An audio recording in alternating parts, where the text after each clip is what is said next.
제가 피해자 변호사를 하면서 방청석에서 보면서도 그 생각하거든요. 아, 쟤 저러다가 구속되겠는데? 보면 알거든요. 그렇게 해서 구속이 되잖아요. 그러면 합의금이 1,000만 원에 합의를 할 것도 5천만 원까지 올라가요. 구속돼 버리면 이제는 나가야 되니까.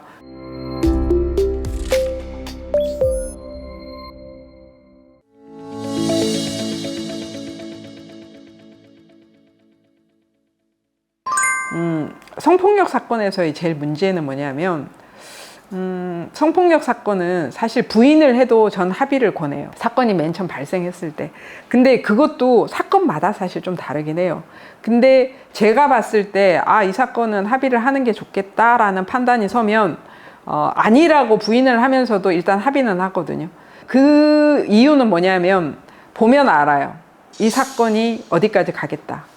고소인이 계속 피고소인, 피의자를 공격하는 상황에서는 피의자가 본인이 원하는 결과를 가져오기가 어려워요.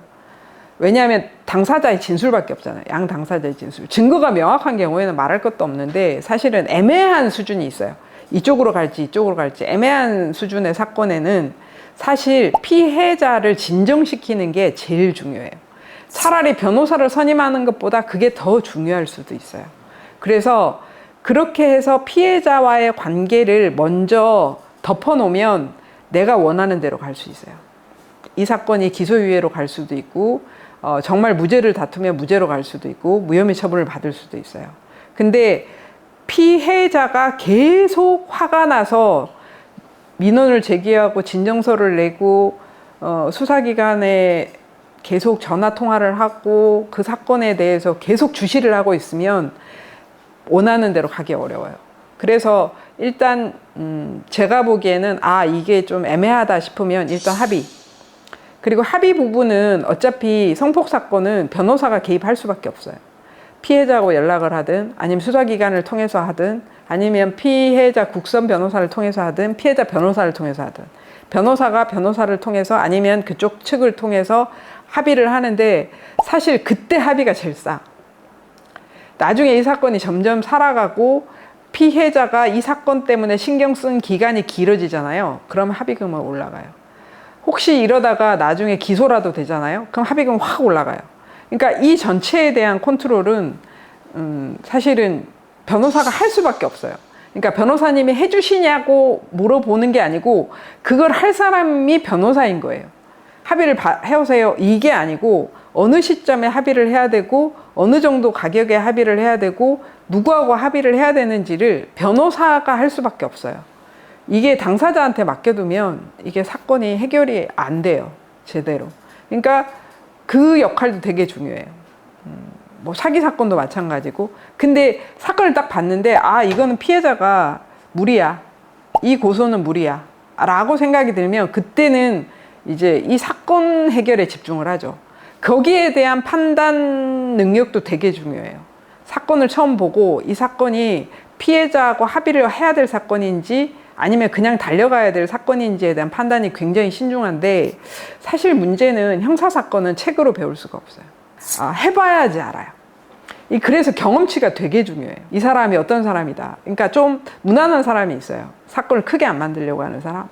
어떤 사람은 진짜 작정하고 덤비는 사람들이 있어요. 그 사건뿐만 아니라 나머지 주변 것까지도 증거를 다 확보하려고 하는 사람들이 있고 어떤 사람은 아예 관심이 없는 수사관님들도 있죠. 거기에 따라서 사실 대처 방법이 다 좀씩 달라요. 그러니까 그런 것들을 경험을 해보지 않고 책으로 배울 수가 없거든요. 그러니까 부딪혀보고 해보면 어떤 결과가 나온다.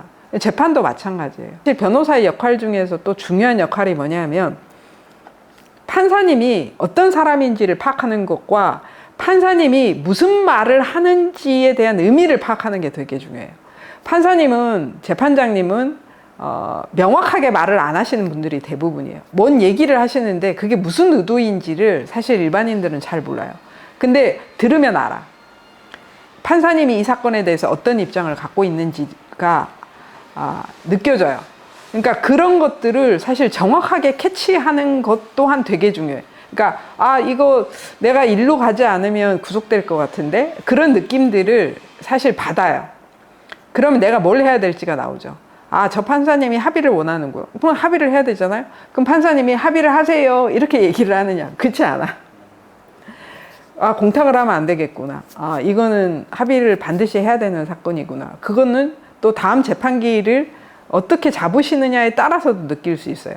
그러니까 이 많은 것들이 되게 많은 경험치가 필요해요.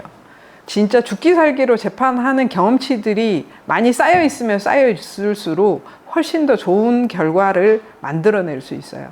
대부분은 형사사건은 정관들은 어떤 식으로 재판을 진행하시냐면 자꾸 자백하라고 얘기했어요. 자백하라고. 왜 그렇게 말씀을 하시냐면 사실 잘 못 이기거든요. 잘 못 이겨요. 그리고 무죄 다투는 게 되게 어려워요. 그리고 그분들은 무죄를 다투면 안 된다는 것도 많이 아시죠. 왜냐하면 저희들이 무죄 판결률이 5%가 안 돼요. 그리고 어떤 사실이 있고 없고에 따라서 무죄가 나올 가능성도 사실 거의 몇 프로 안 돼요. 그 5%라는 것의 대부분은 실수했을 때, 기소를 좀 잘못했을 때, 법률 적용이 잘못됐을 때, 이런 경우들은 좀 쉬운데, 어떤 사실이 있는 경우, 없는 경우, 맞았다, 안 맞았다, 뭐 어떤 성폭행이 있었다, 없었다, 이거하고 관련해서 무죄 판결 나오는 퍼센테이지가 되게 낮거든요. 근데 요즘에는 이런 언급은 좀 그렇지만, 이제 검찰도 조금 느슨해진 부분이 있고 해서 사실 무죄 판결 가능성이 훨씬 높아지긴 했는데, 하지만 그렇다고 해도 무죄가 사실 쉽지는 않아요. 무죄 추정의 원칙이 있어서 무죄가 많이 나와야 맞는데, 사실 기소가 되는 순간 우리가 무죄라는 걸 우리가 입증해야 되는, 유죄는 추정이 되고 우리가 무죄를 입증해야 되는 상황이 되고, 그리고 증인을 불러다 놓고 사실은 거의 그냥 이렇게 땅을 갈아엎는 식으로 만들어야 나오는 거지, 대충 이렇게 뭐 말하고 대충 주장하는 것만으로 무죄가 나올 가능성은 거의 없어요. 그래서 그런 것들도 사실 싸워봐야 알아요. 증인신문도 해봐야 알고, 그러니까 내가 뭘 해야 어떤 결과가 나오는지에 대한 경험치가 필요해요. 근데 정관 변호사님들은 자기들이 이제 판사, 검사를 할 때 경험치들이 있잖아요. 변호사로서 싸워본 경험치가 있는 게 아니고 안 되는 경험치가 훨씬 많기 때문에 대부분은 안전하게 가시려고 하시는 거죠. 그냥 자백하고 합의 보고 그냥 끝내라, 이렇게 얘기를 하는데, 사실 자백하고 합의 보고 끝내는 거면 정관이 아니어도 상관없어요. 그 정관 변호사가 해줄 수 있는 건 사실 아무것도 없어요. 그것은 사실 일반인들이 만든 그냥 신화와 같은 거예요. 누구도 정관이기 때문에 재판 결과가 달라지고, 사실 저는 그렇다고 생각하지 않아요. 물론 그럴 수는 있겠죠. 유죄인데 집행유예가 나올 수도 있다. 그 정도는 배려를 해줄 수 있다. 근데 솔직히 생각해보면 정관이 1년에 재판을 100건 한다고 치면 그 변호사가 진행하면 100건 다 실형 선고가 될 게 집행유예가 나올까요? 그 정도가 되면 제가 볼 때는 그 판사는 교도소 가야 돼요. 그렇게 되지 않아요. 그러니까 아주 특별하게 한두 건이 그럴 수도 있겠죠. 그럴 수도 있겠지만 사실은 정관이라는 것 때문에 눈에 띄게 결과가 달라지는 경우는 별로 없어요. 대부분은 그냥 자기가 한 것 때문에 하는 거예요. 자백하고 합의한 것 때문에 그냥 그 결과가 나온 거지, 그 변호사가 만들어준 게 아니에요. 그리고 요즘에 젊은 변호사들은 또 본인이 무죄를 다투어 줄 수 있다는 걸로 사건을 선임을 해요. 근데 그건 진짜 위험해요. 뭐가 위험하냐면, 무죄를 다툴만 해야 무죄를 다투는 거지, 그렇지 않고 본인이 생각하는 증거 기록에 대한 논리적인 분석만으로 이거는 이렇게 하면 무죄가 나오지 않을까라는 본인의 예상 짐작만으로 무죄를 다투면 진짜 피고인이 위험해지거든요. 그거는 사실 피고인을 위험하게 만드는 걸로 자기는 그냥 배팅을 하는 거예요. 그건 정말 무책임한 일이거든요. 왜냐하면 자기가 교도소 가는 게 아니니까. 그리고 의뢰인이 원했으니까. 그죠? 의뢰인이 무죄를 원했으니까. 근데 사실 의뢰인이 무죄를 원해도 이걸 무죄를 다퉈야 되느냐 말아야 되느냐의 판단은 변호사가 해야 되는 거예요. 그리고 그 변호사가 그 판단을 정확하게 해야 되는 거예요. 그러니까 무죄를 다투는 건 정말 무죄가 나올 가능성이 있거나, 아니면 무죄를 다퉈도 형이 높아지지 않거나. 그러니까 이게 정말 무죄가 나올지는 않겠지만 그냥 인정하는 건 좀 억울하다. 이것도 정확하게 제대로 싸우면 형이 낮아져요. 근데 잘못 다투면 집행유예가 될 것도 실형 선고를 받고 들어가게 돼요. 그래서 이게 변호사님들을 선택을 할 때 자기가 원하는 대로 해주겠다고 하는 변호사가 아니고 변호사가 왜 그런 선택을 하는지에 대해서 나를 설득시켜 줄 수 있는 변호사가 필요해. 저 같은 경우는 증거 기록을 열람 등사하면 당사자한테 반드시 보내줘요. 의뢰인한테. 의뢰인이 모를 것 같죠? 아니요, 그렇지 않아요. 자기 증거 기록은 자기가 보면 알아요. 제가 항상 하는 말이 있거든요. 그냥 한 번은 가볍게 보시라. 그리고 두 번, 세 번은 좀 더 진지하게 보시라. 그러면 본인도 그 내용이 보일 거다. 그 다음 번째는 제가 읽은 내용을 기초로 해서 질문을 해요. 그리고 최소한 제가 한 질문에 대해서 답변은 통과를 해야 무죄를 다툴 수 있어요. 변호사도 설득을 못 시키는데 판사를 설득시킬 수 있을 거라고 생각하면 안 돼요. 최소한 그 변호사는 내 의뢰인의 기록을 읽고 내 의뢰인의 얘기를 듣고 내가 그 의뢰인에게 질문을 해서 거기에 대해서 타당한 답변을 얻고 나는 설득이 돼야 돼요. 나는 이 사건이 무죄라고 생각한다. 이 정도는 설득이 돼야 최소한 무죄를 다퉈서 내 의뢰인을 교도소 보내는 일은 없어요.